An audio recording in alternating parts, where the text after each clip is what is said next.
Message nimo sa katawan ko nga gaagi sa lungsod sa Taguluan labi na mo kalabay og tulay nga hantod karon magsige pag yaw-yaw. Yeah, padayon ba gid ning yaw-yaw kay di gini madali. Yeah, mga igso no, usay maluoy na gani ko sa local government unit. In fact, na dinhi si Kagawad Mando Pumaro si Vice Mayor Lando Seno. Kaya nagana na sila gipasupot nga resolusyon nga di sila muuyon nga ayuhon ang tulay.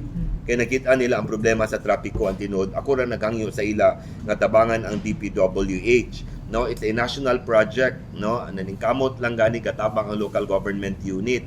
And in fact, pasalamat gani ko sa tabang nila, ni Mayor, ni Vice, sa Council, sa Kapitan, nga nang ilang ibutang nga sakyanan din na nga kung dunay madautan diya sa tulay nga gatabo nga ilang maguyod diretso, no. Dugang na ganin ang tabang sa ila. Yung mga igsuon na hopefully matagaan o insakto klaro nga tubag karon atong gihandom nga matagaan og eksakto o klaro nga tubag sa pagbisita sa sekretaryo sa Public Works karong adlaw. Thank you, Kong. Thank you.